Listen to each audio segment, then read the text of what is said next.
Il est environ 5 heures du matin lorsque je sors de l'aéroport de Douchanbé, capitale du Tadjikistan. Je me rends au dépôt de Badakanchkaya. C'est de cet endroit que tous les matins partent des véhicules 4x4 à destination de Korog à 550 km de là. Il y a 6 passagers, nous sommes au complet. Il est 7h45 lorsque nous quittons Douchanbé. La route sera longue et chaotique.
Parce que cette maison est...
Sur l'autre rive, on aperçoit une piste encore plus dégradée que la nôtre. Elle est située du côté afghan.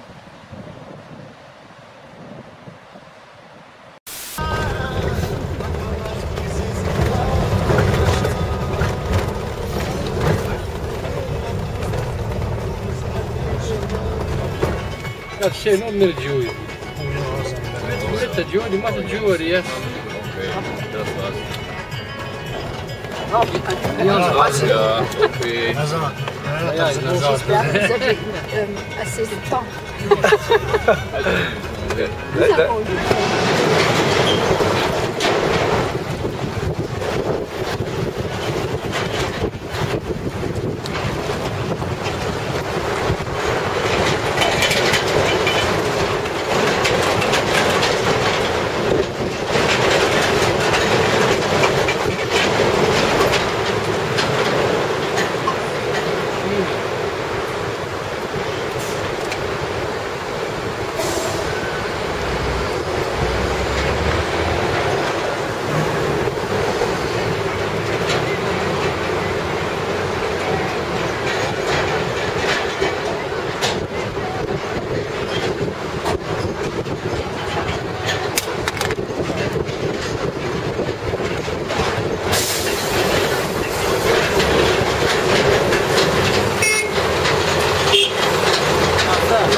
Il est près de 23h30 lorsque nous arrivons à bout des 550 km qui nous séparent de Korog. Il aura fallu environ 16 heures de route défoncée et de pistes chaotiques, parfois dangereuses, pour enfin atteindre notre but. Nous sommes le 5 août, il est 11h, je suis prêt, il me reste à trouver du carburant pour mon réchaud, et c'est parti pour la grande boucle.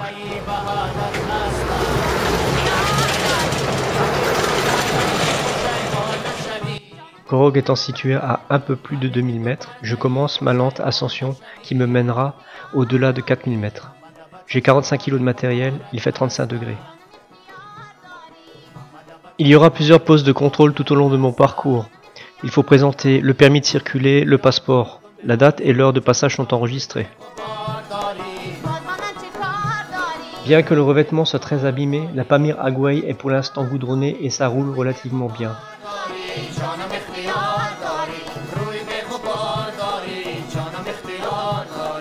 Tout au long de mon périple, on m'invite de nombreuses fois à boire le chai, le thé. À chaque fois, on m'offre de quoi manger. Je fais l'expérience de l'hospitalité pamiri.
Après avoir parcouru environ 68 km, je décide d'installer mon campement.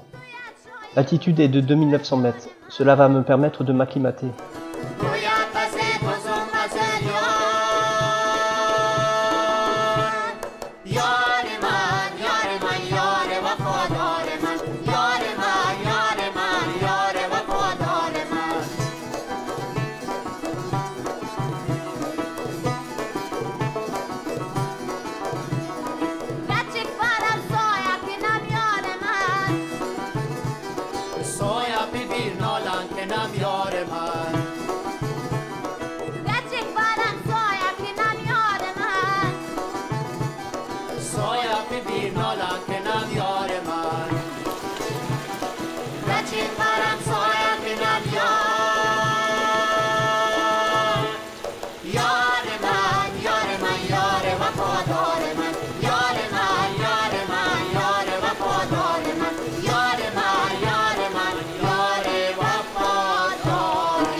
« 3200 mètres.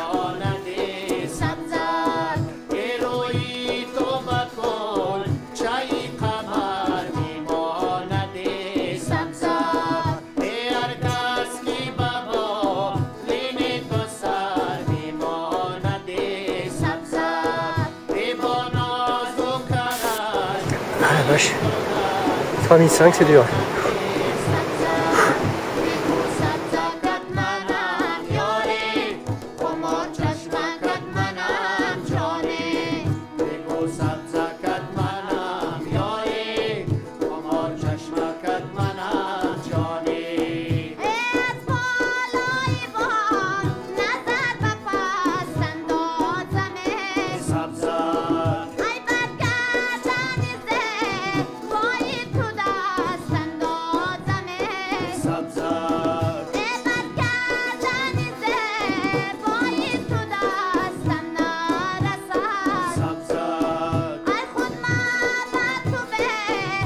Nous sommes le 6 août, il est 17 h, l'altitude est de 3700 mètres. Je décide de m'arrêter, car je commence à avoir des difficultés à m'alimenter et à boire.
Mètres, c'est dur.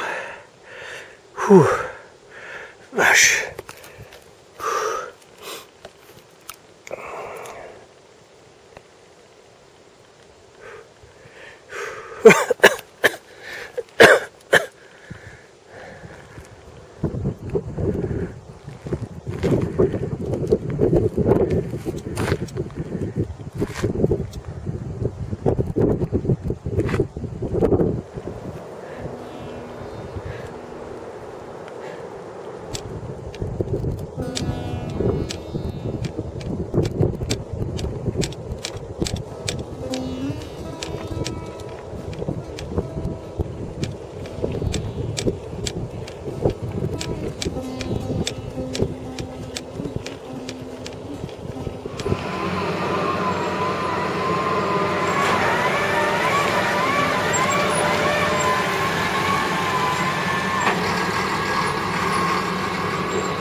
« 4236 mètres.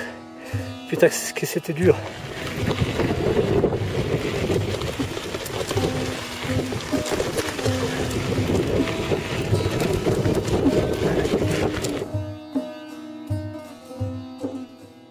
Les vibrations générées par la piste et le phénomène de tôle ondulée me font perdre mon porte-bagages avant. Je dois m'arrêter pour réparer.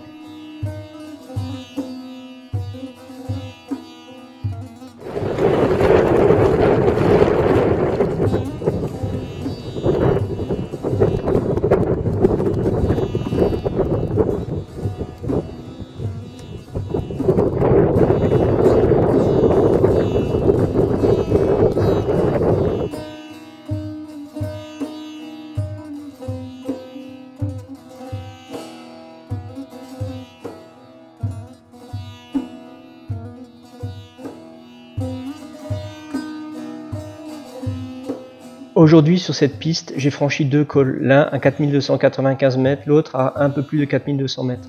Je n'arrive plus à m'alimenter, je me force à boire.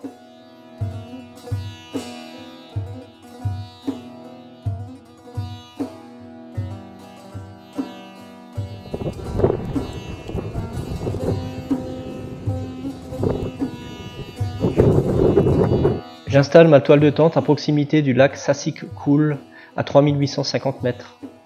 Le lendemain matin, au petit déjeuner, j'essaierai de rattraper mon déficit alimentaire.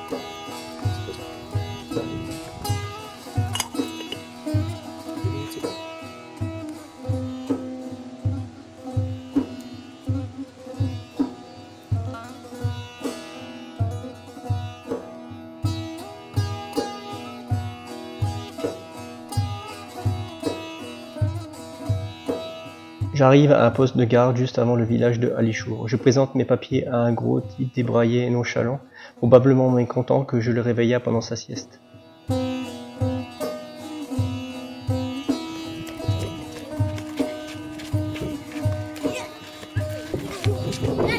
Hello. Hello. How are you? Hello.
نه؟ Ne? نه؟ Na. نه. Yani hacı.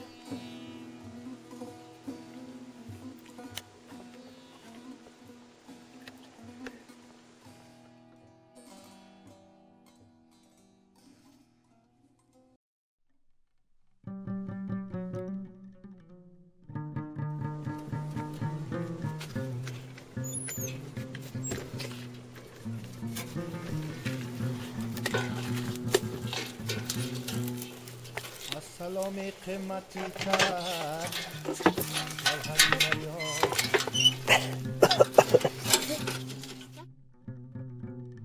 از سلامی تازه تر گلبرگ سراحی وجود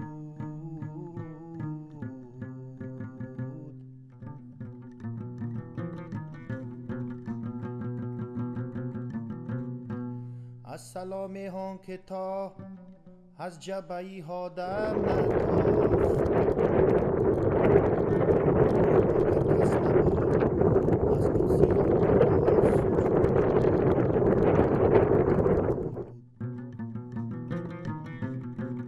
Je franchis le col de Nezatash à 4137 mètres et je quitte la Pamir Agouay pour rentrer dans la zone la plus isolée de mon parcours. که هاید یک هلای کم در جوابی صد سلام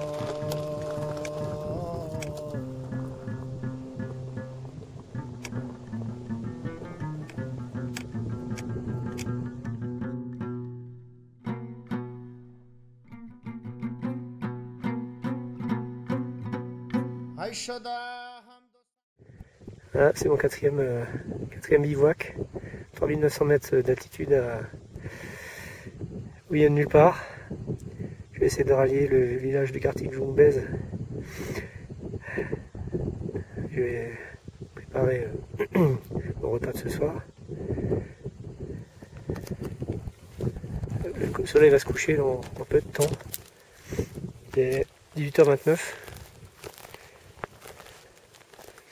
Alors j'ai pris le maximum d'eau en réserve parce que on rentre dans une zone très aride et il n'y a aucun ruisseau, il n'y a aucune possibilité de trouver de l'eau sur une certaine période, donc j'ai pris 6 litres d'eau.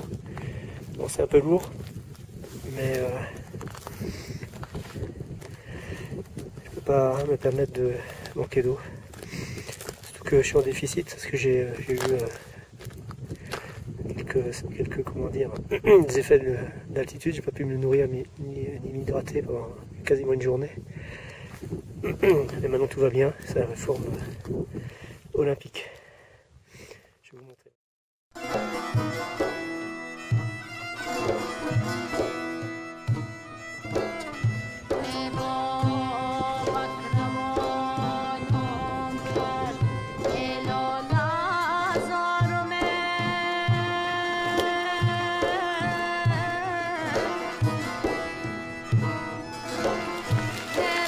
Bon, alors, à droite, à gauche, tout droit.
On est sur Mars. Jim Beck sera la seule rencontre de la journée. Il est très impressionnant lorsqu'il arrive à ma hauteur avec sa moto. Il est affublé d'une cagoule noire avec 3 trous circulaires. Il me fait comprendre que la zone n'est pas très sûre.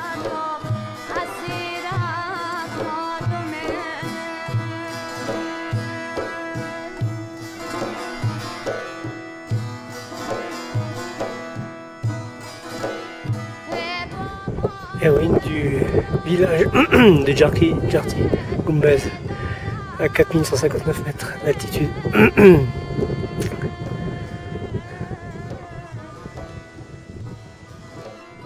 Et voilà le nouveau village.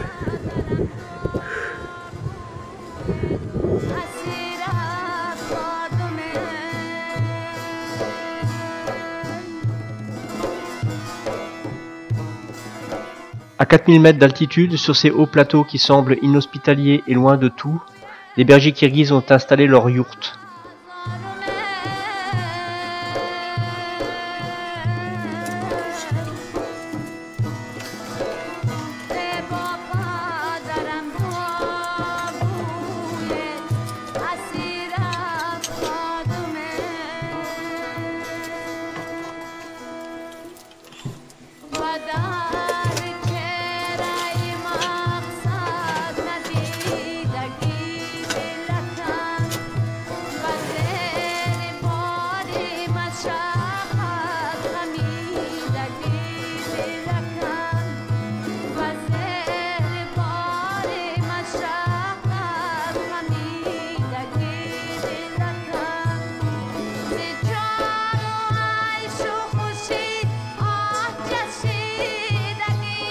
Des ennuis gastriques commencent à apparaître et je me sens anormalement fatigué.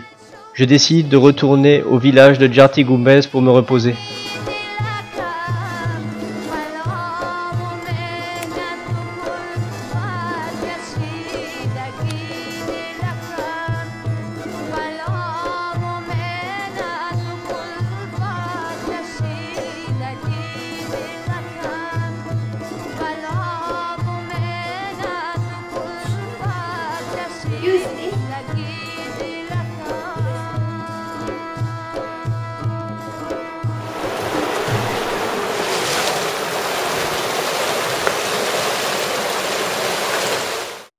Je ne sais pas si c'est parce que je ne me suis pas lavé depuis plusieurs jours, mais on me propose de prendre un bain dans un bassin d'eau chaude alimenté par une source thermale.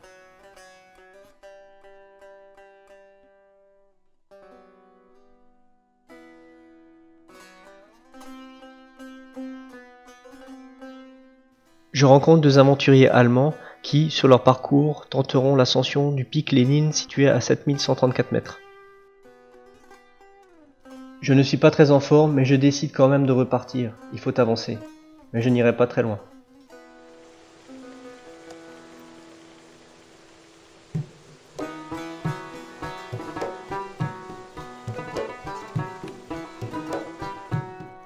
Après quelques petits kilomètres, je me sens épuisé. J'aperçois un campement de bergers kirghizes. Je décide d'aller à leur rencontre.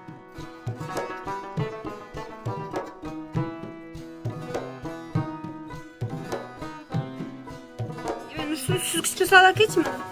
Çamasmayan çocuk kızı. Hangi su küçük hakikaten?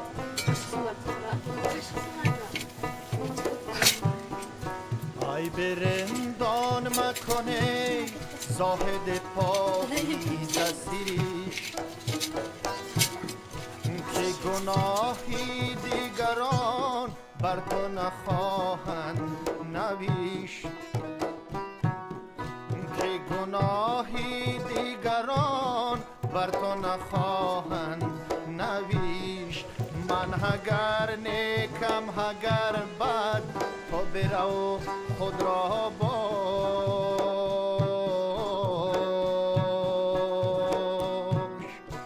هر کسی زان در رود عاقبتی کار کی Je somnole dans une yourte lorsque j'entends une moto arriver. C'est le père de famille qui est de retour. Ce motard, c'est Jim Beck. Kaçadı? Sürekli 95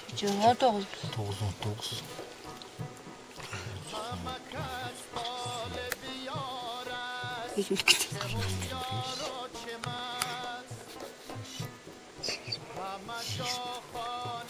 Jinbek et sa famille sont des bergers kirghizes. Ils possèdent une centaine de yaks.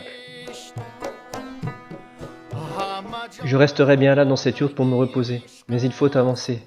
Je rassemble toute mon énergie et ma volonté pour repartir.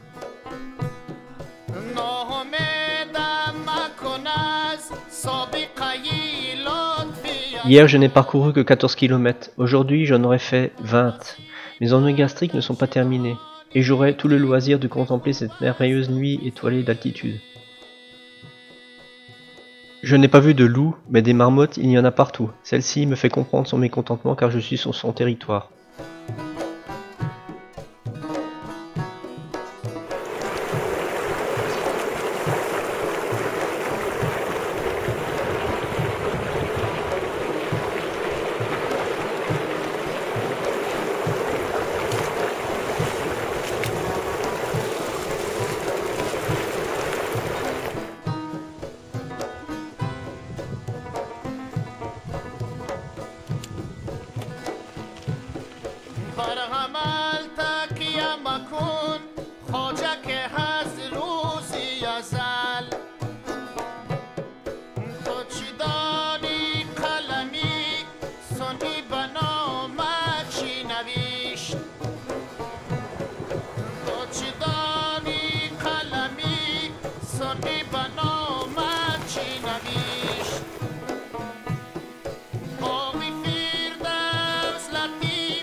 Ça y est, on arrive à la sortie de la zone la plus isolée du parcours. C'est pénible, fort vent de quart de face, taux ondulé. J'ai l'impression que c'est interminable. Mais bon, on y arrive.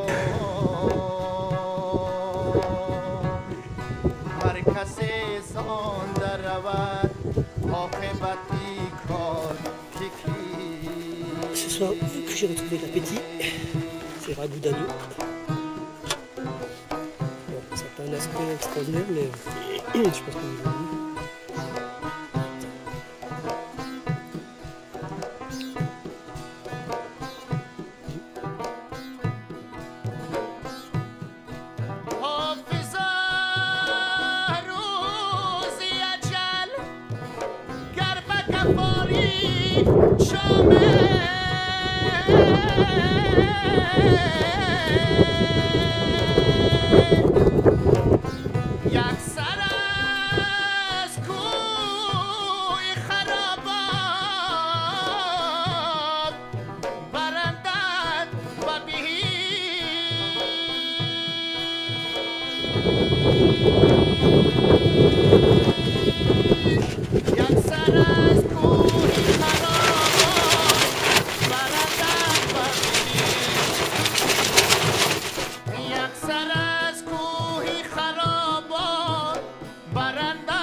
Je vais essayer de joindre la Kargouche Pass, donc le col de Kargouche qui est à 4344 mètres. Le problème, c'est que la piste est hyper sablonneuse et difficile, surtout quand on est chargé. L'effort est très intense, la progression est difficile, la piste est recouverte de sable et pour corser le tout, un vent de face se lève. Je dois fréquemment mettre pied à terre et pousser mon vélo. J'atteins enfin le col de Cargouche à 4344 mètres. Je commence à descendre lorsque j'aperçois une bergerie à flanc de montagne. Je suis invité à boire le thé.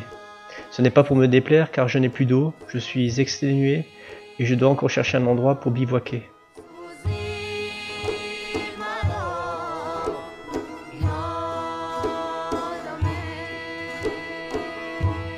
Je n'ai plus la force de repartir, je m'installe. La nuit tombe et les hommes rentrent avec le bétail. Les femmes s'affairent et préparent le repas du soir. Nous sommes 12 personnes, hommes, femmes et enfants, et c'est dans cette pièce exiguë que nous allons manger et dormir.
Je quitte mes hôtes, une longue descente vers la vallée de Vakan m'attend.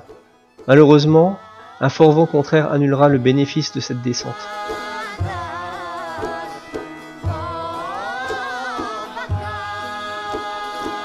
Je longe la rivière Pamir qui forme la frontière avec l'Afghanistan. Je croise des personnes qui me réclament des barres chocolatées pour les lancer aux Afghans situés de l'autre côté de la rivière. Ce sont souvent des membres de leur famille, ils appartiennent à la même ethnie.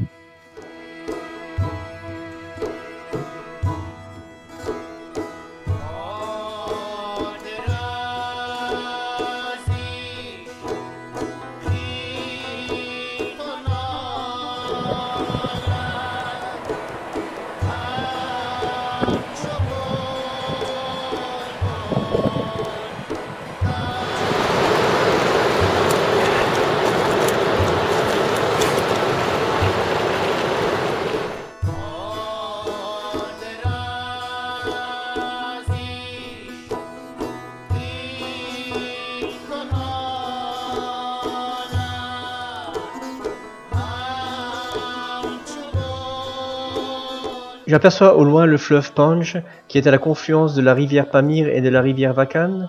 J'approche donc de la vallée de Vakan.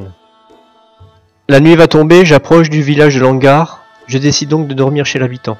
C'est Azim Shaw et sa famille qui m'accueilleront.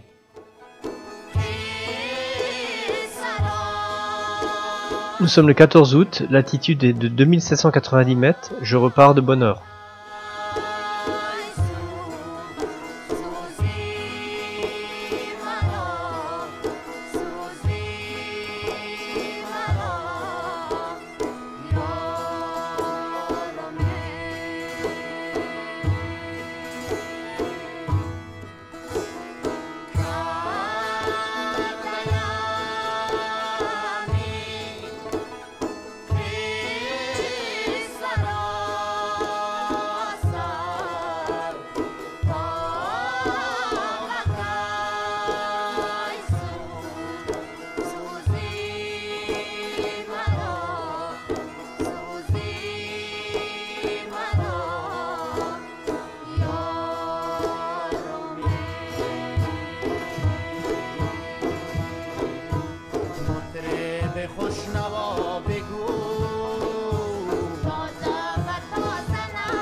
Les nombreux villages qui bordent la vallée de Vakhan existent grâce à de systèmes complexes d'irrigation.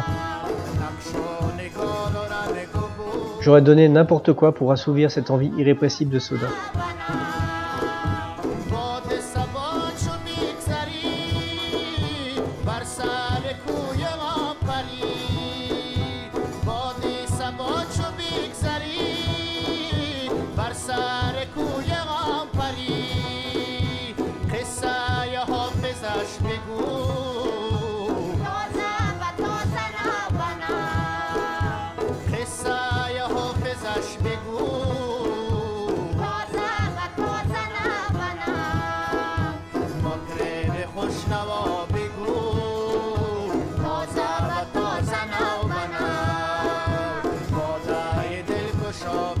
Je continue mon chemin le long du fleuve Panj, parsemé d'une multitude d'oasis. On aperçoit de l'autre côté du fleuve les villages afghans.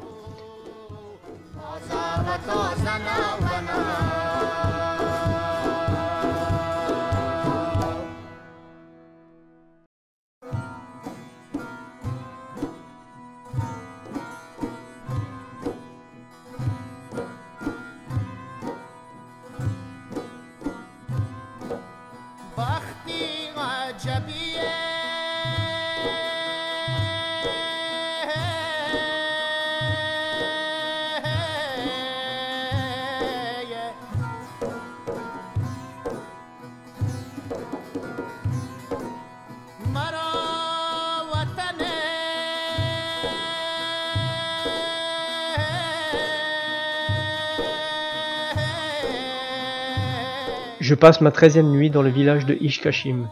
Ici se trouve un poste de frontière et un pont pour se rendre en Afghanistan.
Attention, la séquence qui va suivre est interdite aux moins de 16 ans.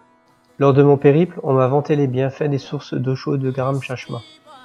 Je me permets une ascension de 10 km supplémentaires pour faire cette expérience.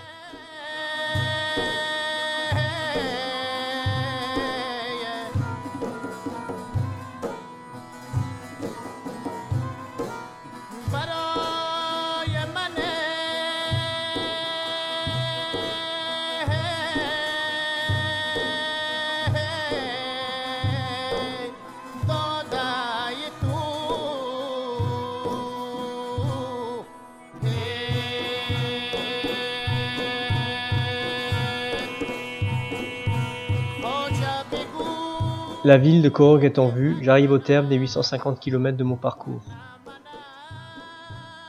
Après avoir tourné près de 2 heures dans Korom, je finis par retrouver le Pamir Lodge, ce qui va me permettre de récupérer mes emballages pour mon vélo et mon matériel. Je tente d'acheter un billet d'avion pour le retour, mais sans succès. Donc je reprends un véhicule 4x4 pour me rendre à Dushanbe. La route va être longue et pénible, encore plus pénible qu'à l'aller.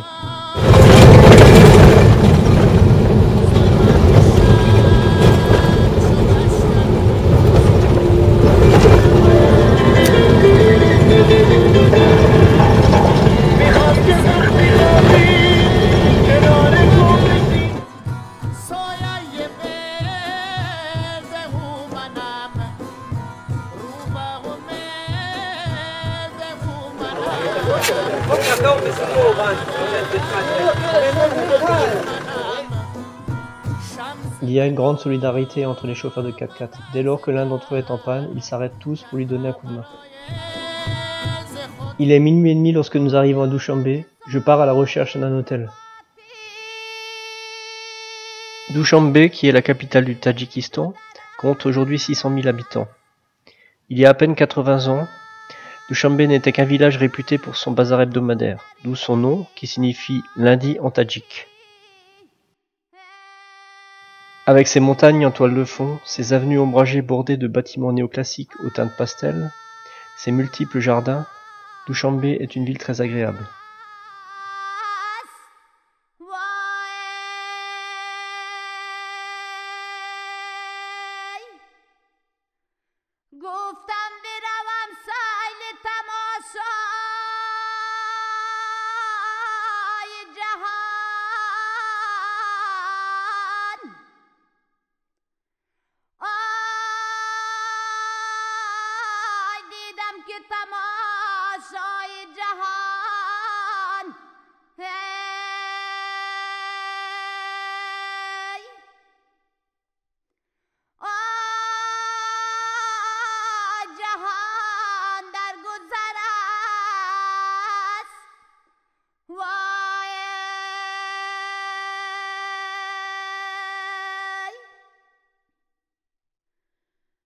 دنیا را به خود وفا ندیدم